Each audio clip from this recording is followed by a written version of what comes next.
Барыңыздарга салам. Бул Ред подкаст Кызыл Кыянын үнү. Биз бул жерде сиздер менен реалдуу адамдарды, чыныгы окуяларды, жүрөктөн жүрөккө арналган жашоолорду тааныштырабыз. Бүгүн биздин алгачкы чыгарылыш жана биз бул чыгарылышыбызда Кыргызстандын биринчилеринен, алгачкылардан болгон тарых жаратып аткан инсан менен таанышабыз. Сиздердин алдыңыздарда Кызыл Кыянын коногу, Баткендин коногу, Түштүктүн коногу жана Кыргызстанды жөө басып кыдырып, Кыргызстандын алгачкыларынан булундай тарыхта болгон эмес, өзгөчө бир инсан менен, конок менен тааныштырабыз. Арсен мырза, кош келипсиз. Кош келип алдык. Кызыл Кыя. Сиз өзүңүздү биздин элге, биздин угуучуларга кыскача тааныштырып кетсеңиз, сиз кимсиз, биздин жергебизге кандай шамал учурду сизди, каяктын кулунусуз, өзүңүз жөнүндө кыскача бир маалымат берип кетсеңиз. Менин атым Арсен, 25 жашта болом.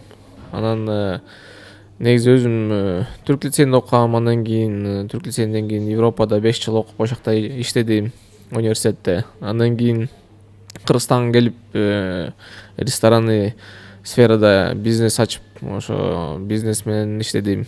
Андан кийин ошо бизнесим окшошпай калып, ойлонуп көп жүрүп, анан чет өлкөлөргө кыдырып жүрүп, кайра келип, анан Кыргызстанды кыдырып жүрөм да.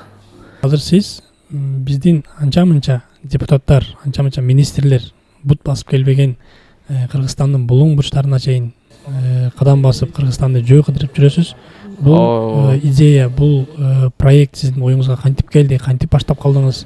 Бул нерсеге сизге эмне түрткү болду? Негизи ошо бизнес ачып, анан кичине жашоодо кыйынчылыктар болгон да. Анан ошол учурда мен негизи мындай шаардан тажап, элдерден тажап, тоо жакка барып 1-2 ай эс алып, мындай интернеттен эс алайын деп пландаштырып жүргөм да. Мындай айылга болобу, тоого чатыр алып кетемби деп ушуну ойлонуп жүргөм. Андан кийин жумуштар чыгып калып, бирөөлөр чакырып калып, чет өлкөгө кеттим да, эс алганы. Ошо дос балдар чакырып калды. Анан бир 5 чет өлкөдө жүрдүм. Ага чейин 15 чактуу өлкөдө жүргөм. Анан чет өлкөдө жүргөндө туристтер менен көп жолугуп калат элек да. Туристтер менен сүйлөшүп калсак айтат эле. Ошо таанышып калганда мен Кыргызстанданмын десем, алар биз Кыргызстанга барганбыз, Баткенде болгом, Ошто болгом, Жалал Абадта болгом деп айтып калат эле. Анан айтып калганда мен бирок кыргызмын, бирок ошол жерлерге барган эмесмин деп айтсам, алар таң калат эле да. Кантип сен кыргыз болуп алып, өзүң кантип ушу кичинекей өлкөнүн жерлерин көргөн эмессиң? Негизи туристтер өзүлөрү ошо өзүнүн өлкөсүн полный кыдырып чыгат. Андан кийин жер калбай калганда көргөнгө чет өлкөлөргө чыгып, ушуну эс алышат экен да. Мен болсо Кыргызстанды өзүм толук көрө элек жатып эле ошо чет өлкөлөрдө кыдырып жүрүп жүрмүн да. Андан кийин ошондон кийин ой келип калган, ошо Кыргызстандын ошо 7 облусун тең кыдырып чыгайын депчи. Бирок жөө эмес, конечно, жөө кыдырам деп ойго келген эмес, бирок машина менен болобу, бир нерсе менен болобу, ошо барып чыгыш керек экен деп ойго келген. Анан Кыргызстанга келгенден кийин сүйлөшүп жүрүп, ойлонуп жүрүп, анан тоого да чыгам деген ойлор да келип, анан интернеттен чукулап карап, Кыргызстанды жөө кыдырган бирөө бар бекен деп карасам, жок экен. Андан кийин мага мотивация болду да. Значит, мен Кыргызстанды полный жөө кыдырып чыксам, ошо тарыхка кирет экенмин, биринчи адам болот экенмин деп, анан ошол жакта мотивация болду да. Как раз ошо тоого чыгып эс алып келейин деп аткам, анан еще 7 областтан кыдырайын дегем. Анан ойлодум да, давай анда жөө басып кетейин, тарых кылайын, рекорд кылайын деп, ошо мотивация түрткү болду да. Бул маршруттун алгачкы точкасы менен аяккы точкасы же болбосо белгиленген точкалардын кандайдыр бир өзгөчө мааниси барбы, же бул жөн эле географиялык бир точкаларбы? Жок, өзгөчөлүгү бар. Мисалы мен отурганда катуу пландаштырып, кандай кылсам, эмне кылсам деп ойлонгом. Андан кийин ошондо мындай 2 максат болуп калганда, Кыргызстандын 7 облусун тең. Анан экинчи максат Кыргызстандын ошо эң четки айылдары. Батыш, чыгыш, түштүк, түндүк, Кыргызстандын эң ортоңку да, ошондо 5 точка да. Анан ошо максатым, азыр мен уже эң чыгыштан келдим, ортоңкудан өттүм. Түштүккө бардым, батышка бардым, азыр эми түндүк калды да. Анан 2 облус, Талас менен Бишкек, Чүй. Бул жолдо маршрутта сизде кооптуу абалдар болду. Мисалы үчүн коркунучтуу, жашооңузга коркунуч алып келген, же болбосо чындап корккон татаал бир адамдар болобу, же болбосо кандайдыр бир кыйынчылыктар менен каршылаштыңызбы, жана сиз аларды кантип жеңип өттүңүз? Негизи ошо баштаганда мен өзүм жалгыз болчумун. Андан кийин бир жумадан кийин итим кошулду.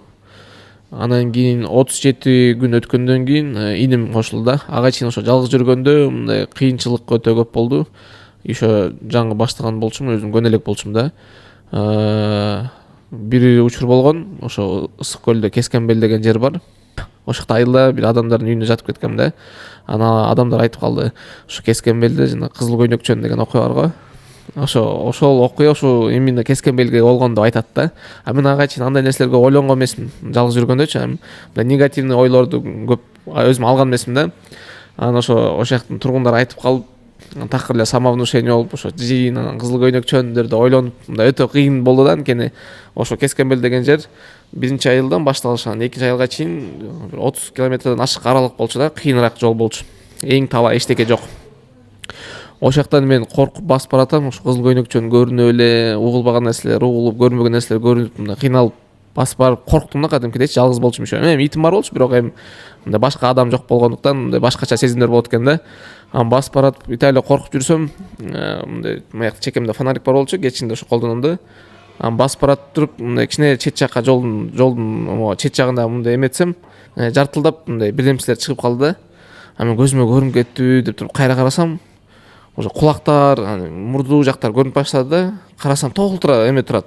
Бир 10 чактуудай чөйлөр экен. Анан көрүп алып, мындай эмне кыларымды билбей калдым да. Биринчи жолу ошо жапайым мындай чөө эмелерге туш болдум да. Жанымда же коргонго эчтеке жок. Анан ойлонуп, эмне кылсам, карасам мени карайт. Мен да туруп калдым бир мүнөттөчү, ойлондум эмне кылайын деп. Анан мелем тургандан пайда жок деп шашпай баса бердим. Бастым кайра, анан эме кадамдарымды батыраак кылып баштадым. Анан аларды ошо четинде калып калды, өтүп кеттим да. Өтүп кетип артты карасам, артымдан ээрчип келатышыптыр. Анан мен кайра жүрөм, кайра момдайдан түшүп калды да. Анан туруп ойлонуп, анда чуркайын дедим. Ошо сумкамда чоң да, катуу чуркалбай койдум. Чуркап, сем артымдан ээрчип келатышат. Эмне кылайын деп мындай, бирок мындай сезимдер биринчи жолу да жашоомдо мындай нерсеге ошо туш болгон эмесмин. Анан ошо жолдун боюнда эле басып атканда ойлогон эмесмин, жолдун боюнда ушундай чөйлөргө туш болот экенмин депчи. Анан жолдун боюнда басып атканда бир фура келип калды. Анан токтоттум туруп, байке деп мындай кичине эметип, кичине коркуп, анан биякта чөйлөр жүрөт, кичине пипилдетип, үркүтүп калачы дейм да. Десем катуу пипилдетет. Анан тигилер качып кетет да. Анан кийин мен билбейм, ошондо кичине баш иштебей кетти, эмне тиги фура байке отур десе отурбай, силер кете берле деп турган, кайра калып калып атпайм талаадачы. Анан кеткенден кийин ойлондум, инин келеси экөөм байкеге эле отуруп алып туруп, кайра эле ошо алып кеткен жерге токтоп, кайра улантсам болмок по идее депчи. Эң башынан өлө принципиально айша отурбай аткам да. Анан фура кетип калгандан кийин ошо түнкү 12 бирлерде болчу да, машина вообще жүрбөй аткан. Анан өкүнүп калдым, блин деп кайра коркуп кете бердим. Анан айылга жетип, анан айыл жакта ошо чатыр коюп жаткам да. Бул азыр сиз басып өтүп аткан жерлерде биз көп байкап атабыз. Мисалы үчүн бир жерге келгенден кийин ал жерде бир канча убакыт өткөрүп, кийин ошол келген жүрүп келген точкаңыздан жүрүштү улантып атасыз. Бул жерде калп айтып койсо болобу? Мисалы үчүн бизди, катталуучуларыңызды же болбосо билбейм, өзүңүздүн жан дүйнөңүздү алдап койгон, калп айтып койгон учурларыңыз болдубу, же андай болсо эмне болот? Мисалы үчүн айтайлы, кээ бир жерде сиз машина менен жолду улантып кетсеңиз эмне болот? Же кээ бир жерди жөн эле басып өтпөй эле койсом эмне болот деген учурлар. Негизи ошо көптөгөн учурлар болот. Кыйналганда адамдар да келип мындай эме азгырып кетет, келип токтоп, кез ала кетейин, мынтейин дейт. Биз ошо жок деп өзүбүзгө турабыз. Бул эме нерсени мен хайп үчүн эмес, башка адамдар эл үчүн эмес баштагам да, өзүм үчүн баштагам да. Өзүмө мындай доказать этейин депчи. Кыла алам, кыла албаймбы, керектүү нерсе болчу да. Анан өзүм негизи кызыгам, тоолорго чыгып жүрчүмүн, негизи ушундай поход эмелер жагат мага. Анан ошондуктан мага биринчи очередь өзүмө жаккан үчүн мен деген мындай машина отуруу эмелерди мындай маанисиз көрүп атам да. Андай эмне үчүн баштадым депчи. Кээ бирлер азыр чыгып атат Кыргызстанданчы.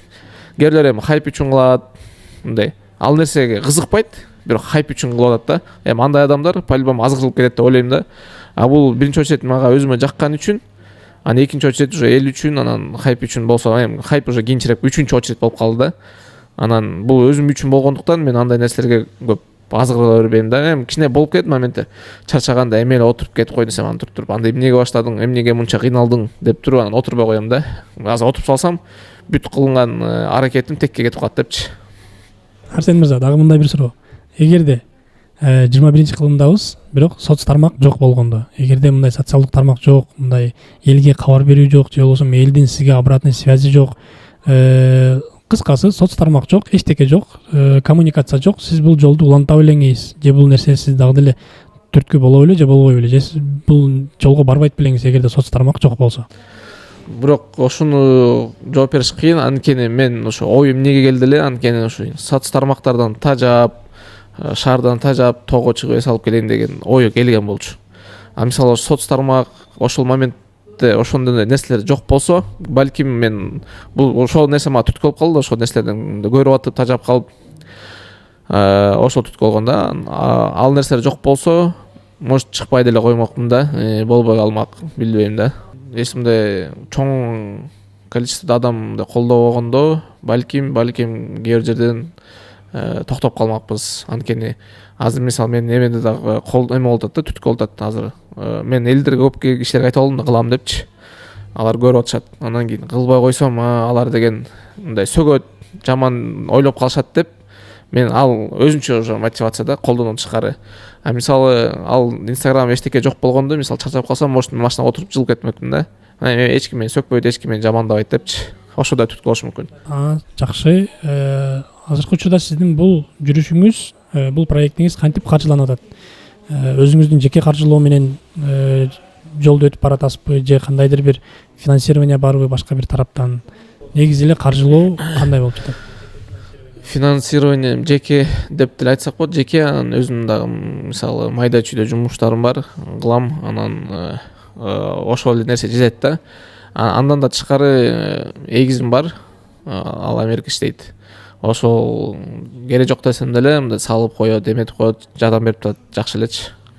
Жүрүш учурунда ар кандай окуя болот да, мисалы үчүн чарчайсыз, тажайсыз, ар кандай географиялык факторлор, же болбосо инсаний факторлор, кыскасы мындай кол салып тажап, бул мен кимге эмнени далилеген атам, жетишет менен деп туруп таштап койгоңуз келген учур болду, жана сиз ал учурда улантып кеткенге эмне түрткү болду сизге, эмне мотивация берди? Бир учур болгон суу самырда. Суу самыры ошо ашуудан чыгып баратканда эме жабыйды да, жан менен мөндүр жабыйды да. Жан жаап анан кийин мөндүр жады. Уже ал кезде уже кеч кирип калган, 5-6 болуп калган. Чарчап калганбыз. Анан еще жан мөндүр жаап суук, анан соолуп, мындай жүдөп, кыйналып, анан жатайын десек да чатырлар суу, кийимдер суу, эмне кылабыз билбей, анан экөөбүз Кутман Алиевна экөөбүз отуруп алып, кадимкидей жиним келип, биякта бир нерселер бар болчу, ошолорду тепкилеп, чабып, таш алып ыргытып, ошондой учур болгон да. Анан кийин негизи өзүм өтө мындай өжөрлүмүн да, настырный. Мындай бир нерсени кылам десем, мындай кылганга аракет кылам да. Кылбай койсом өзүмдү өзүм жей берем да, жамандапчы. Кыла албай койдуң, анан мынтиң тигинтиң депчи. Анан ошондо очууда отуруп ойлонуп баштадым. Мен баштагандан кийин аягына чейин чыгарыш керек деп өзүмдү өзүм түртүп. Бул сиздин түштүккө биринчи жолу келишиңиз. Сиз элестеткен түштүк менен азыркы реалдуу көргөн түштүгүңүздүн айырмасы бар экенби? Мисалы үчүн сиз буга чейин түштүктү кантип элестеттиңиз эле, келсеңиз эмнелер менен туш болдуңуз? Ошо негизи эле мен түштүк тарапта эч болгон эмесмин. Такыр мындай келген эмесмин. Анан представлением только вот ошо Оштун, Баткендин адамдарын, жанагы Бишкекте жүргөн, либо Москвада жүргөн блогерлер аркылуу эме болуп калган да. Ош ушундай болсо керек, Баткен ушундай болсо керек деп эле ойлоп калгам да. Негизи чынын айтканда мындай кичине мындай жаман эмес, мындай ойлочумун да. Ош жак, Баткен жак кичине отсталыйраак, адамдар кичине караңгыраак. Анан кийин мындай акцент эмес, жанагы өзүнүн диалекти болот го. Ошондой диалект менен сүйлөшсө кичине нормально, таза сүйлөшпөйбү деп мындай кичине ой жүгүртүү болчу да. Негизи ошо Ошко, Жалал Абадка, Баткенге басып келип, ошол жерден адамдар менен сүйлөшүп көрсөң, кадимкидей мындай эме ой жүгүртүүң өзгөрүлөт экен да. Мисалы мен деген келгенде Ош жактан көп сезилди, сүйлөгөндө көп нерсени мындай түшүнбөй, анан кийин диалектим болуп башкача болот го. Бара уже түшүнүп баштадым. Анан өзүм да ошентип сүйлөп баштадым да, ака деп, ука депчи. Наоборот уже жагып баштады да. ушул жерде жүрсөң ушундай сүйлөсөң наоборот мындай жагымдуу экен да, мага жагып баштады. Анан мен да деп сосуп баштадым. Анан мындай көп зор дадил деген сөздөрдү көп колдонуп баштадым. Мага жакты да негизи. Элдин, түштүк элинин каада салтында жашоо образында кандайдыр бир өзгөчөлүк бар бекен, сен байкай алдыңызбы? Адамдар кадимкидей айырмаланып турат экен. Биз мисалы көл жакта бир айтса, бул деген ошо бир айтылган нерсе да. Биякта мындай учурлар болуп калды. Эң башында билбейбиз да. Эгер адамдар менен сүйлөшүп эметип калсак, кел чай ич деп айтат да. Анан биз билбейбиз да. Бир жолу эме болуп калды да, ушундай бир учур болуп калды. Бир эжеме жолугуп калдык. Анан айтат, ошо кел, мен силерди көрүп жүрөм, чай ичип кет дейт. Биз бир жакка баратканбыз да.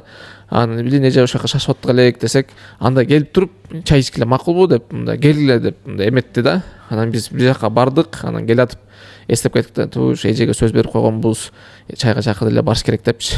Анан курсак ток эле болчу да, бирок ошо эженин көңүлүн алып коелу деп, анткени чакырды күтүп атат болсо керек деп эженикке барсак, эчтеке жок экен да, даже күтпөптүр биздичи. Анан көрсө мындай эле айтып коюптур да. Анан дагы бир учур болгон, тоже бир ака. Кел үйгө жатып кеттик деп бир эки жолу айтты да. Анан кийин биз деген негизи аякта жатыш планда жок болчу. Анан ал байке ака менен жакшы сүйлөшүп, мындай биз дагы катталчу экен да, карап жүрүптүр. Мен ака чакырып атат, кичине анда көңүл алып коеюн, бир жатып коелу, чакыргысы келип атат окшойт депчи. Анан макул, анда силерден жатып кетели десек, мен үйүм алыс деп атпайбы. Анан кийин туй деп анан мен жиним келипчи. Өзүмдү кичине мындай кыйнап мелем жаткым келип, аякка барып жаткысы келбей атканда, просто ака чакырып калган үчүн мелдеп анан жиним келип, анда жаткысы келбесе эмнеге антип айтат деп жинденип жүрүп алгам да. Тиги кичине эметипчи, эмнеге чакырат андай деп таң калыпчы. Анан ошондон кичине урок болуп калды. Анан тияктан башка байкелер сүйлөшүп калсак, мындай бир эки жолу чакырсаң бара бербегиле, биякта жөн айтып койшот деп айтып атышпайбы? Анан айткандан түшүнүп калдык да. Азыр болсо ошо бир эки жолу айтса, деп туруп эле кете беребиз да. Болду ака депчи. Бирок 4-5 жолу прям чакырса барабыз да. Значит 4-5 жолу айтса, значит эле чакырып атат да. Бир эки жолу айтып койсо, значит мындай айтып кой деген ой болуп калды. Негизи ошондой айырмачылык бар экен. Анан Баткенде деле мисалы Элек району мен Ысык көлдөн Тоң районунан болом да. Өтө биздин жерибизге окшош экен. Сары топурак, каньондор, аба ырайы өтө окшош экен. Анан Электи ошо аба деп сүйлөшөт экен да. Бизде да көлдө аба деп сүйлөшөт да. Анан ошо Элек жакка өтө мындай бизге эме болду да, жагымдуу, анан жакыныраак. Так түштүк жакта сон болду. Элдер аябай меймандос. Постоянно ошо чайга чакырышат, үйгө жаткызышат, мындай жылуу, анан кичпейил ушундай сезимдер эметти да, алып келишти. Сизде сөзсүз болду болуш керек. Түштүккө келгендин бардыгы, мисалы үчүн бизде диалект деген тема бар. Эсиңизде калган, мындай унутпаган же кызык түйүлгөн диалект сөздөр, кандай сөздөр эсиңизде калды? Мага эме жакты. Мындай жакшы сөздөрдөн дадил деген, дадилсиң деп айтышат да. Рахмат деп эле кете бересиң да. Кайсы сөздөр сизде дагы да мындай унутпай турган, жашооңузда же мындан ары колдонуп кете турган сөздөр? Зор деген, катта, көп эле сөздү үйрөндүк да. Энди али көпчү нерсе түшүнбөй атканбыз, сурап, түшүнүп, азыр өзүм деле колдонуп калдым да. Анан өтө кызык эме болгон. Эңкейсең минип алайын деп эле. Ошо эле мындай бир кызык угулду да. Эңкейсең деген мындай ылдый кетесиң деген сөз турбайбы? Ошо кызык болду. Анан дагы бир өтө бир кызыктуу бир сөз болуп атканын унутуп атам азыр. Ушул күнгө чейин басып өткөн маршрутта сиздин оюңузда мындай эсте калган, унутпай турган учур же болбосо унутпай турган бир инсан, сизге кандайдыр жүрөгүңүзгө, көңүлүңүзгө жакын же башкача мындай такыр унутпай турган бир учур болдубу? Эме болду, ушу Баткенден эмеге киргенбиз, Зардалга. Зардал өтө мындай өзгөчө, башкача айыл экен. Ошо жакты, мындай цивилизациядан, мындай эмелерден алыс, өзүнчө мындай жашоосу бардай сезилет экен ошол жерчи. Ошол жер өтө өзгөчө, ошо жагымдуу болду. Ошол жакта да бир эмеде жатканбыз, бир аканын үйүндө. Үй дагы мындай эме экен да, жана сокма деп коет го, лайдан жасалган үй. 100 жылдан ашык үй экен да. Илгерки үй экен. Кирсек, ичи кадимкидей жана кинолордо, тарыхый кинолор болот го, ошондой да. Эме мындай лайдан жасалган үй, ичинде дагы мындай башкача өзгөчө атмосфера экен. Ошол жер өтө өзгөчө, башкача көрүнүш болду. анан свет дагы башкача, анан свет да жок болуп калды ошол моментте. Негизи аяка ошо өкмөт эме коюп бериптир, солнечный панелдерди, бирок канча 1,5 жыл болуптур, ага чейин ошо свет жок жашашыптыр да. Азыр айткандай эле бул Кыргызстандын баткен жергеши, сиз айткан Зардалы, бир эле Зардалы болбосун, башка бир чек аралаш айылдар бар, аймактар бар. Бул бир гана Баткендин территориясында эмес, башка деле көптөгөн Кыргызстандын четтериндеги айылдар. Ал жердеги биздин бир туугандар биз азыркы учурда жашап жаткан турмуштун бир жок дегенде 20 жыл артын жашап келе атышат да. Ушул эле бир эле учурдабыз, бир эле доордобуз, бир эле жыл жашап атабыз, бардыгыбыз 2025 жашап атабыз, бирок өтө кыйын жашоону жашап келатат. Бул тандоо, бул бир тандоо, бул бир кандай десем, бир географиялык же болбосо бир мындай мажбурлоо эмес да, бул ал элдин каалоосу, тандоосу. Булар ата бабаларыбыздан калган ар бир метр, сантиметр жерди ээлеп калып, алар деле мисалы үчүн бизге окшоп комфорттуу жашоого жашап кетсе болмок, башка бир жашоону көчүп кетип, жакшы жашоону тандап кетсе болмок, бирок алардын тандоосу ошол. Ал чек араны карап, ошол жерде биз жашабасак ким жашайт? Бул жерлер жөн эле калып кетмек беле деп, ошол кыйын жашоону жашап келаткан биздин адамдар бар. Азыркы учурда ошолор элестетип көрсөңүз, биз ушундай жерде жашап атабыз, бирок ушул эле учурда сиз айткан бизче пакса деп коет, пакса дубалдан жашап жүргөн үйлөрүбүз бар. Ошол мекендештерибизге биздин кандайдыр бир деңгээлде ички жүрөгүбүздөн ыраазычылыгыбыз болуш керек. Аларды биз сезе билишибиз керек. Балким сезе албасак дагы ошого окшогон сиздей азаматтар барып ошолордон кабар алып, жок дегенде аларга бир руханий болсо дагы ичибизден кандайдыр бир урмат сый менен аларга чоң бир рахмат менен жашашыбыз керек биздин жүрөгүбүздө. Ар бир кыргыздын, ар бир кыргызстандыктын жүрөгүбүздө бул чоң нерсе, патриотизм болуш керек. Жана бул мамлекет деген ыйык жерибизди, Кыргызстаныбызды биз өтө катуу сактап сүйүшүбүз керек. Биз ошон үчүн бул жердеги, чет жердеги биздин мекендештерибизге дайыма таазим айтып, аларды биз колу сүздө көтөрүп жүрүшүбүз керек. Ал кишилерге дайым ыраазычылык билдирип жүрүшүбүз керек деп ойлойм. Ошо айта кетишкен да, ошого да таң калып баа бергем. Ошокто адамдар кайсак жалаң эле, бирок улуу адамдар жашайт экен. 40 жаштан өйдөчү. Анан кийин сүйлөшүп калсак, айтат, биякта жашоо өтө, ошо Зардалда негизи жашоо өтө кыйын экен. Анан айтат, биз азыр кетип калсак, анан биякта ким калат? Бул биздин ата бабаларыбыз жашап жүргөн жер деп, мындай карманып ошол жакта жашашат экен да, кыйын болсо дагычы. Анан ошого таң калып мага деп баа берип койдум да. Бул азыркы сиздин жүрүшүңүздүн эң чоң максаты эмне? Негизи ич иштен караганда чындап өзүңүзгө бул сизге бирөө түрткү болду, же өзүңүз жолго чыктыңызбы, же кандайдыр бир себептер менен келип калдыңызбы? Жана бул проект бүткөндөн кийин сиздин эң чоң максатыңыз эмне? Бул проект сизге эмне алып келет? Негизи ошо эң башында баштап атканда мындай рекорд катары, анан өзүмө мындай эс алуу катары баштагам. Анан бара-бара уже элдер көбөйүп, колдоочу адамдар көбөйүп, мисалы азыр түндүк, түштүк деп бөлүнбөй уже элдин биримдиги деген сыяктуу бир ой болуп калды да. Анан кийин азыр уже мурун эң башында видео тартсам бөлүнүп ушунчу да. Азыр мисалы мен түштүк жакта да сонун жерлерин көрсөтөм, түндүк жактан да сонун жерлерин көрсөтөм. Анан элдер бири-бирин мисалы мен да мага окшоп түштүктө, түндүктү көрбөгөн адамдар толтура, көп нерсени билбеген адамдар толтура. Мен тааныштарым, мен досторум делечи. Азыр мен мисалы ушу түндүктү кыдырып, элдерин көрсөтүп, айылдарын жашоо турганын көрсөтүп, тартып, анан мисалы түштүк тараптагы мен досторум, тааныштарым, каттаочуларым көрүп, алар да көп нерсени үйрөнүп атат да. Түндүктөр дагы мисалы мен түштүк боюнча тарткан нерселерди көрүп, алар дагы деп көп нерсени үйрөнүп атат. Ошондо бул уже мындай чоң проект болуп кетти. Элдин биримдиги уже негизи чоң бир нерсе болуп калды да. Эми өзүм деле толук азыр түшүнө албай атам, кандай кылып колдонсо болот, эмне кылса болот. Бирок буюрса бул нерсени ошо бүтүрсөм проектимди ушул эле сферада, ушул эле багытта кеткенге аракет кылам да. Жана биз сизге мындай бул бардык эле чыгарылыштагы биздин конокторго бериле турган суроо. Сизге азыр мындай бир суроо берели. Сиз эгерде убакыт талап кылынса ойлонуп жооп берсеңиз болот. Же жүрөгүңүздөн түз келген суроо жоопту берсеңиз болот. Элестетиңиз, бир күн сиз эртең менен ойгонсоңуз, сиз Кыргызстандын чечүүчү ролунда болуп ойгондуңуз. Мисалы үчүн айталы, биринчи кишисиз, ажоосуз же болбосо президентсиз. Сиздин эң алгачкы жасай турган ишиңиз. Мисалы үчүн кайсыл сферадан баштайт элеңиз? Эмне кадамды биринчи болуп жасайт элеңиз? Өтө кыйын суроо экен да. Кыйын суроо экен. негизи туруп калсам ойлонуш керек экен да, кыйын суроо экен. Негизи мындай көп кылынчу нерсе бар, бирок мындай туура нерсесин тандаш азыр. Ойлотом, если ушинтип ойгонуп калсам, биринчи очередь образованияга, билим берүү системасын өтө эме кылмакмын да, сапаттуу кылып өзгөртмөкмүн. Анткени билем да, мен эмеде окугам, обычный мектепте, андан кийин эмеде жеке частный мектепте окугам да, айырмасы өтө чоң. Азыр мисалы ошо жеке частный мектепте окуган адамдардын билими, анан обычный мектепте окуган адамдардын билими өтө башка деңгээлде да.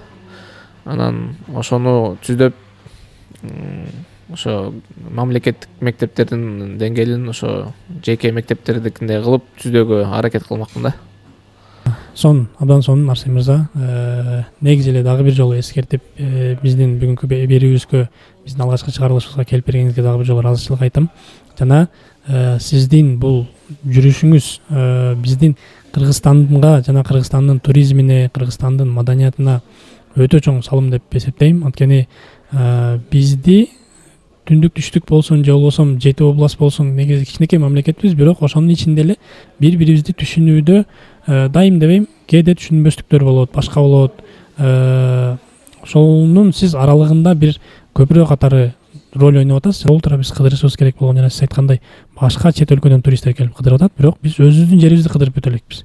Ошон үчүн сиздин бул кадамыңыз өтө чоң бир мааниге ээ. Ошон үчүн сизге чоң рахмат. Биздин Кызылкая шаарынын атынан, Кызылкая элинин атынан жана жалпы эле түштүк элинин атынан сизге чоң ыраазычылык билдиребиз. Бул кадамыңызды өтө сыйлайбыз. Жана сизде түштүктө, Кызылкаяда сизге дайым эшигибиз ачык, дайым келген болсоңуз, биз сизди дайым жылмайып күтүп алабыз. Жалпы эле кыргызстандыктар үчүн, жалпы эле биздин Кыргызстаныбыздын башка бир булуң бурчунан келген туугандарыбыз үчүн меймандос Кызылкаянын эшиги дайым ачык. Сизге да рахмат.